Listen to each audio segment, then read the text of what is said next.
D4 news देख रहे तमाम दोस्तों को दीपक भंडारी का नमस्कार। हम पहुंचे हैं बचत भवन में, जहां पर मेडिकल रिसर्च एंड एजुकेशन विभाग के मंत्री ओम प्रकाश सोनी की ओर से डिस्ट्रिक्ट ग्रीवेंसेस कमेटी की बैठक ली जा रही है।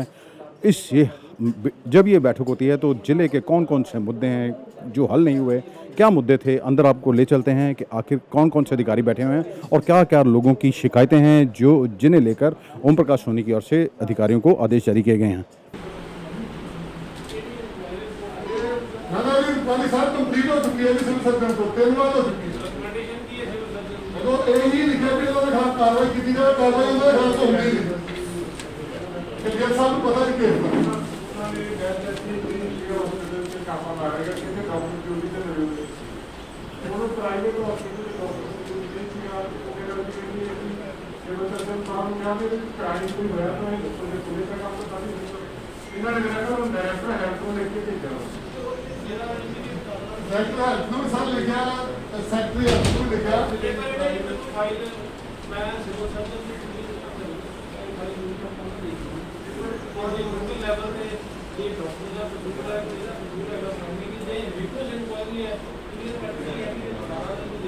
लिखा जो चेक किया हस्पताल कोई डॉक्टर नहीं उतों के जो सेवादार से ऑपरेशन करते लोगों ने यही मामला हाईलाइट होया सी उत्थे सारा काम ही गैर कानूनी हो रहा सीगा और सरकार ने आप क्या किया किसी ने शिकायत नहीं की।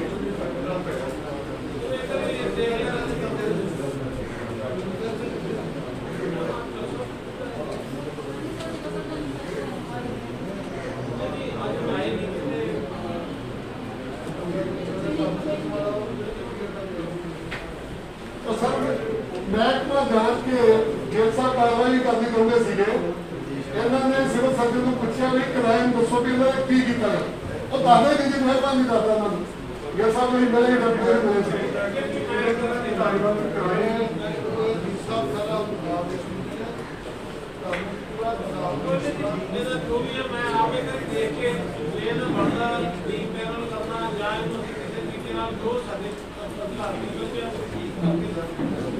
ठीक है सर।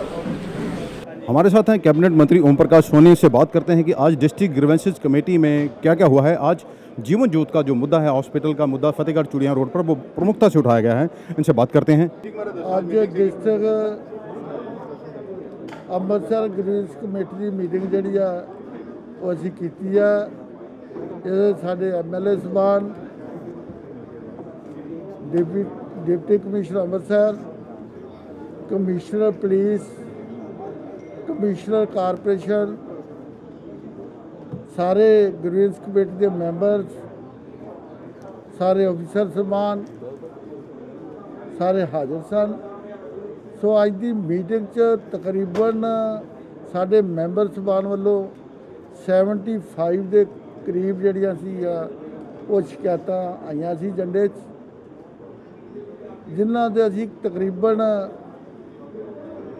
58 कंप्लेंट जिन्हों का असी निपटारा अज कर दिता, कुछ असी पेंडिंग रख लिया ने। सो मैं समझना कि जिन्नियां भी शिकायत लोगों दियां आउंदियां ने मैंबरां वालों सो बड़ियां जरूरी होंदियां ने। सो करोना करके थोड़ी मीटिंग जरूर लेट हो गई। सो हुण मैं कहा भी है कि असी दोबारा जी मीटिंग है जे हालात ठीक रहे, तीजी करोना की वेव ना आई तो असी फिर 15 दिनों बाद ये मीटिंग जी दोबारा फिर करांगे। अहम मुद्दे की सीगे सो जेडे देखो मुद्दे तो सारे ही अहम ने, कोई इहो जे मुद्दे नहीं जिन्हां दी लोड़ ना होवे। कोई कंप्लेंट्स लोकां दीयां कंप्लेंट्स ने। सो जे लोकां नूं कोई मुश्किल आउंदी है तां साडे कोल वो कंप्लेंट आउंदी है ग्रीवेंस कमेटी च। देखो फूड सप्लाई नहीं सारे डिपार्टमेंट्स दीयां सब तो ज़्यादा कंप्लेंट जिहड़ियां सीगियां क्योंकि शहर का ज़्यादा राबता जिहड़ा लोकां दा कारपोरेशन नाल हुंदा। सो सब तो वध कंप्लेंट जिहड़ियां ने वो कारपोरेशन दीयां ने। सो असी डिस्कस सारा किया, निपटारा किया उन्हों का। मैं कि मैं डिपार्टमेंट जोड़े भी डिपार्टमेंट की कंप्लेंट सी उन्होंने जवाब आ गए, जोड़े मैंबरां की तसल्ली हो गई वो असी ड्रॉप कर दिया। सो ਜਿਹੜੀਆਂ शिकायत ने सारिया जरूरी सन, चाहे वो DFC डिपार्टमेंट दियां ने, चाहे वो कारपोरेशन दियां ने, चाहे होर डिपार्टमेंट्स दियां ਜਿਹੜੀਆਂ कोई कंप्लेंट्स ने ਉਹ ਸਾਡੇ ਲਈ ਸਾਰੀਆਂ ਜ਼ਰੂਰੀ ਹੈ। ਤੁਹਾਡੇ ਵੱਲੋਂ ਤੁਹਾਡੇ ਸਾਹਮਣੇ ਆਇਆ ਨੋਟਿਸ ਵੀ ਕਣਕ ਪੂਰੀ ਨਹੀਂ ਦਿੱਤੀ ਜਾਂਦੀ, ਤੁਹਾਡੇ ਵੱਲੋਂ ਕੀ ਆਦੇਸ਼ ਜਾਰੀ ਕੀਤੇ ਗਏ ਨੇ? ਜਿਹੜੀ ਗਰੀਬਾਂ ਦਾ ਅਨਾਜ ਉਹ ਲੁੱਟ ਕੇ ਖਾ ਰਹੇ ਆ ਕੁਝ ਲੋਕ। ਦੇਖੋ ਇਹਦੇ ਬਾਰੇ ਤੁਸੀਂ ਸਾਰਾ ਸੁਣ ਹੀ ਲਿਆ। ਸੋ ਅਸੀਂ ਡੀਐਫਸੀ ਨੂੰ ਕਹਿਤਾ ਇਹ ਰਿਸਪੌਂਸਿਬਿਲਟੀ ਸਾਰੀ ਡੀਐਫਸੀ ਦੀ ਆ। ਜੇ ਲੋਕਾਂ ਨੂੰ ਗਰੀਬਾਂ ਨੂੰ ਪੂਰੀ ਕਣਕ ਨਾ ਮਿਲੇਗੀ ਉਹ ਸਾਰੀ ਜ਼ਿੰਮੇਵਾਰੀ ਜਿਹੜੀ ਆ ਡੀਐਫਸੀ ਹੋਏਗੀ। ਉਹਨੂੰ ਕਲੀਅਰ ਸ਼ਬਦਾਂ 'ਚ ਕਹਿਤਾ ਕਿਸੇ ਨੂੰ ਇੱਕ ਦਾਣਾ ਵੀ ਘੱਟ ਜਿਹੜਾ ਉਹ ਨਹੀਂ ਮਿਲੇਗਾ। ਸਰ ਜੀਵਨ ਜੋਤ ਦਾ ਮਸਲਾ ਉੱਠਿਆ ਜੀ, ਜੀਵਨ ਜੋਤ ਹਸਪੀਟਲ ਹੈ ਫਤਿਹਗੜ੍ਹ ਚੂੜੀਆਂ ਰੋਡ ਤੇ ਕਿ ਬਿਨਾਂ ਡਾਕਟਰਾਂ ਦਾ ਇਲਾਜ ਹੁੰਦਾ, ECHS ਦੇ ਤਹਿਤ ਕਰੋੜਾਂ ਰੁਪਏ ਦੀ ਪੇਮੈਂਟ ਲਈ ਜਾਂਦੀ ਹੈ, ਉਹਦੇ ਬਾਰੇ ਸਰ ਤੁਹਾਡਾ ਕੀ ਕਹਿਣਾ? ਦੇਖੋ ਮਸਲਾ ਉੱਠਿਆ ਹਸਪੀਟਲ ਦਾ, ਡਿਪਟੀ ਕਮਿਸ਼ਨਰ ਸਾਹਿਬ ਸਾਰਾ ਆਪ ਵੇਖ ਰਹੇ ਨੇ। ਜਿਹੜੇ ਮੈਂਬਰ ਵੱਲੋਂ ਕੰਪਲੇਂਟ ਆਈ ਸੀ ਉਹਦੀ ਪੂਰੀ ਤਸੱਲੀ ਹੋਈ ਨਹੀਂ। ਸੋ ਇਹ ਡੀ ਸਾਹਿਬ ਨੂੰ ਕਹਿਤਾ, ਡੀ ਸਾਹਿਬ ਆਪ ਵੇਖਣਗੇ, ਕਮਿਸ਼ਨਰ ਸਾਹਿਬ ਸਾਰਾ ਕੇਸ ਵੇਖ ਲੈਣਗੇ, ਇਹਦੇ ਤੇ ਪੂਰਾ ਐਕਸ਼ਨ ਹੋਊਗਾ। ਕੋਈ ਕਿਸੇ ਦਾ ਲਿਹਾਜ਼ ਨਹੀਂ ਹੋਏਗਾ, ਚਾਹੇ ਕੋਈ ਵੀ ਹਸਪੀਟਲ ਹੈ। ਜਿਹੜਾ ਗਲਤ ਕਰੇਗਾ ਕਾਨੂੰਨ ਦੇ ਮੁਤਾਬਕ ਉਹਦੇ ਖਿਲਾਫ ਜਿਹੜਾ ਉਹ ਐਕਸ਼ਨ ਹੋਏਗਾ ਹੀ ਹੋਏਗਾ। ਸਰ ਉਹਨਾਂ ਦੀ ਇਹ ਸ਼ਿਕਾਇਤ ਹੈ ਵੀ 3 ਵਾਰੀ ਇਨਕੁਆਰੀਆਂ ਹੋ ਗਈਆਂ, ਇਨਕੁਆਰੀਆਂ ਕਿਉਂ ਲਾ ਦਿੱਤਾ ਜਾਂਦਾ ਜੀ ਕੇਸ ਨੂੰ? ਸੋ ਅੱਜ ਇਸੇ ਕਰਕੇ ਡਿਪਟੀ ਕਮਿਸ਼ਨਰ ਸਾਹਿਬ ਨੂੰ ਦੇ ਦਿੱਤਾ। ਅੱਛਾ ਸਰ, ਇੱਕ SC ਫਰਜ਼ੀ ਸਰਟੀਫਿਕੇਟ ਦਾ ਮਾਮਲਾ ਸਾਹਮਣੇ ਆਇਆ, 30 ਸਾਲ ਤੋਂ ਪੈਂਡਿੰਗ ਹੈ ਜੀ ਉਹ। ਵੇਖੋ ਜਿਹੜੇ ਬੜੇ ਪੁਰਾਣੇ ਕੇਸ ਨੇ ਜਿਨ੍ਹਾਂ ਦਾ ਕਈ ਵਾਰ ਰਿਕਾਰਡ ਹੀ ਨਹੀਂ ਮਿਲਦਾ, ਸੋ ਉਹ ਵੀ ਡੀ ਸਾਹਿਬ ਵੇਖ ਰਹੇ ਨੇ। ਸੋ ਵੀ ਅਗਲੀ ਮੀਟਿੰਗ 'ਚ ਜਿਹੜਾ ਕੋਈ ਇਹੋ ਜਿਹਾ ਕੰਮ ਹੋਇਆ ਉਹਦੇ ਬਾਰੇ ਡਿਪਟੀ ਕਮਿਸ਼ਨਰ ਆਪ ਵੇਖ ਰਹੇ ਨੇ, ਆਪ ਵੇਖਣਗੇ। ਅਗਲੀ ਮੀਟਿੰਗ 'ਚ ਇਹਦਾ ਫੈਸਲਾ। ਸਰ ਤੁਹਾਡੀ ਕਨਸਟੀਚੁਐਂਸੀ ਸੜਕ ਹੈ ਜੀ, ਤੁਸੀਂ ਅੱਗੇ ਵੀ ਕਿਹਾ ਸੀਗਾ, ਉਹ ਬੜਾ ਗੋਬਿੰਦਗੜ੍ਹ ਫੋਰਟ ਵਾਲੀ ਕਾਫੀ 2-2.5 ਲੱਖ ਲੋਕਾਂ ਨੂੰ ਪਰੇਸ਼ਾਨੀ ਆ ਰਹੀ ਹੈ, ਉਹਦੇ ਬਾਰੇ ਸਰ ਕੋਈ ਜਲਦੀ ਕਰਨ ਵਾਸਤੇ ਤੁਹਾਡੇ ਵੱਲੋਂ ਆਰਡਰ ਪਾਸ ਕੀਤੇ ਗਏ ਜੀ? ਦੇਖੋ ਇਸ ਸੜਕ ਦਾ ਤੁਹਾਨੂੰ ਪਤਾ ਹੈ ਅਸੀਂ ਪੈਸੇ ਵੀ ਜਮ੍ਹਾਂ ਕਰਾਤੇ, ਕਰੋੜ ਰੁਪਈਆ ਕੰਮ ਦਾ ਉਦਘਾਟਨ ਵੀ ਕਰਤਾ, ਪਰ ਆਰਮੀ ਵਾਲੇ ਜਿਹੜੇ ਨੇ ਉਹਨਾਂ ਨੇ ਆਣ ਕੇ ਕੰਮ ਰੋਕਤਾ। ਸੋ ਹੁਣ ਡਿਪਟੀ ਕਮਿਸ਼ਨਰ ਸਾਹਿਬ ਵੇਖ ਰਹੇ ਨੇ, ਇਹਨਾਂ ਨੂੰ ਕਿਹਾ ਮੀਟਿੰਗ 'ਚ, ਇਹ ਮੀਟਿੰਗ ਬੁਲਾ ਰਹੇ ਆਰਮੀ ਵਾਲਿਆਂ ਦੇ ਨਾਲ ਮੀਟਿੰਗ ਕਰ ਰਹੇ ਨੇ। ਸੋ ਉਹਦੇ 'ਚ ਮੈਂਬਰ ਸਾਹਿਬਾਨ ਸਾਡੇ ਸੁਰਿੰਦਰ ਜੀ ਨੇ ਕਾਉਂਸਲਰ, ਉਹਨਾਂ ਨੂੰ ਨਾਲ ਆਖਿਆ ਬੁਲਾ ਲਓ ਮੀਟਿੰਗ 'ਚ। ਸੋ ਡੀ ਸਾਹਿਬ ਸਾਰਾ ਵੇਖ ਕੇ ਅਗਲੀ ਮੀਟਿੰਗ 'ਚ ਇਹ ਦੱਸਿਆ ਜਾਏਗਾ। ਲਾਸਟ ਸਵਾਲ ਹੈ ਸਰ, NPA ਨੂੰ ਲੈ ਕੇ ਡਾਕਟਰ ਸਟ੍ਰਾਈਕ ਕਰਨੇ, ਸਿਵਲ ਹਸਪੀਟਲ ਫਿਰ 3 ਦਿਨਾਂ ਤੇ ਬੰਦ ਕਰਤਾ ਗਿਆ ਜੀ। ਨਹੀਂ ਹਸਪੀਟਲ ਤੇ ਬੰਦ ਨਹੀਂ ਹੋਇਆ, ਐਵੇਂ ਨਾ ਸਰ ਬੰਦ ਹੈ ਜੀ, ਸਵੇਰੇ ਸੀ ਹੋ ਗਏ ਨਾ ਕੋਈ ਨਹੀਂ ਮਿਲ ਰਹੀਆਂ, ਸਿਰਫ ਐਮਰਜੈਂਸੀ ਚੱਲ ਰਹੀ ਹੈ ਤੇ ਸਿਰਫ ਕੋਰੋਨਾ ਦੇ ਟੈਸਟ ਲੈ ਜਾ ਰਹੇ, ਬਾਕੀ ਸਭ ਬੰਦ ਹੈ ਜੀ। ਕੋਈ ਨਹੀਂ, ਮੈਂ ਸਾਰਾ ਵੇਖ ਲੂੰਗਾ, ਤੁਸੀਂ ਮੇਰੇ ਧਿਆਨ 'ਚ ਲਿਆਂਦਾ। ਹਜੇ ਇਹੋ ਜਿਹੀ ਕੋਈ ਗੱਲ ਨਹੀਂ। ਥੋੜ੍ਹਾ ਚਿਰ ਵਾਸਤੇ ਉਹਨਾਂ 2 ਘੰਟੇ ਵਾਸਤੇ ਸਟ੍ਰਾਈਕ ਕੀਤੀ ਸੀ, ਕੋਈ ਬੰਦ ਨਹੀਂ ਹੋਏਗਾ ਹਸਪੀਟਲ। ਉਹਨਾਂ ਦੀਆਂ ਜਿਹੜੀਆਂ ਜਾਇਜ਼ ਮੰਗਾਂ ਨੇ, ਸੋ ਉਹਨਾਂ ਨੂੰ ਆਲਰੇਡੀ ਕਹਿ ਦਿੱਤਾ ਕਿ ਜਦੋਂ ਮੀਟਿੰਗ ਹੋਏਗੀ ਉਸ ਮੀਟਿੰਗ 'ਚ ਇਹਨੂੰ ਵਿਚਾਰਿਆ ਜਾਏਗਾ। ਜਿਹੜੀਆਂ ਜਾਇਜ਼ ਮੰਗਾਂ ਨੇ ਡਾਕਟਰਾਂ ਦੀਆਂ, ਕਿਉਂਕਿ ਡਾਕਟਰਾਂ ਨੇ ਬੜੀ ਮਿਹਨਤ ਕੀਤੀ ਆ ਕਰੋਨਾ 'ਚ, ਸੋ ਸਰਕਾਰ ਹਰ ਤਰ੍ਹਾਂ ਦੀ ਜਿਹੜੀ ਜਾਇਜ਼ ਇਹਨਾਂ ਦੀ ਡਿਮਾਂਡ ਆ ਉਹਦੇ 'ਤੇ ਵਿਚਾਰ ਕਰਕੇ ਜਲਦੀ ਉਹਨੂੰ ਅਸੀਂ ਇਹਨਾਂ ਨੂੰ ਇਹ ਫੈਸਲਾ ਦੇ ਦੇਗੀ। ਸਰਕਾਰ ਜਿਹੜੀ ਕਮੇਟੀ ਬਣੀ है वो मीटिंग कर रही है, जल्दी मीटिंग कर रही है। ये थे मेडिकल रिसर्च एंड एजुकेशन विभाग के मंत्री ओम प्रकाश सोनी, जिनकी ओर से बचत भवन में आज डिस्ट्रिक्ट ग्रीवेंसेज कमेटी की बैठक ली गई है। यहाँ पर जो सबसे अहम मुद्दा आज उठाया गया वह फतेहगढ़ चूड़ियाँ रोड पर स्थित जीवन ज्योत अस्पताल का है।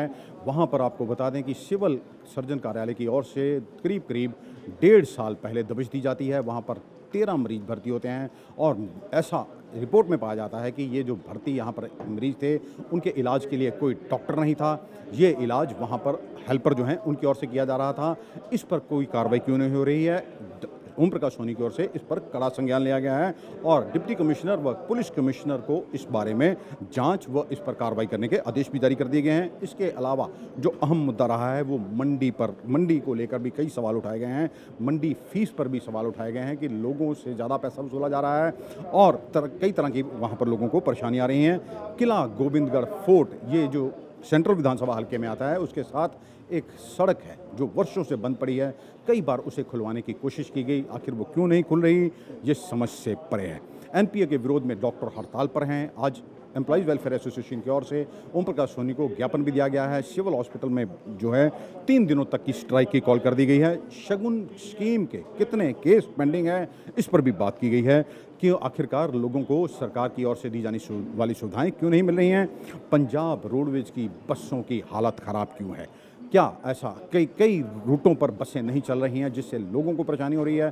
क्या ऐसा इसलिए किया जा रहा है कि निजी कंपनियों को इसका फ़ायदा पहुंचाया जा सके?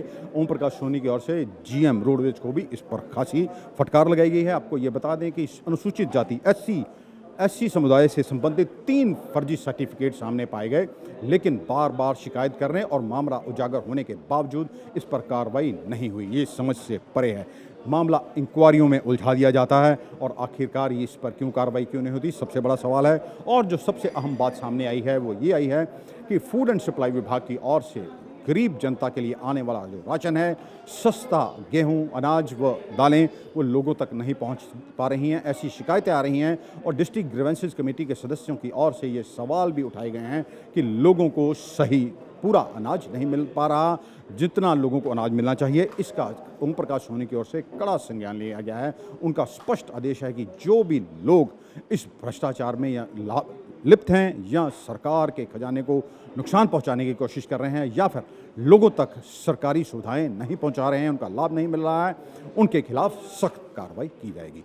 अमृतसर से D4 न्यूज़ के लिए दीपक भंडारी की खास रिपोर्ट।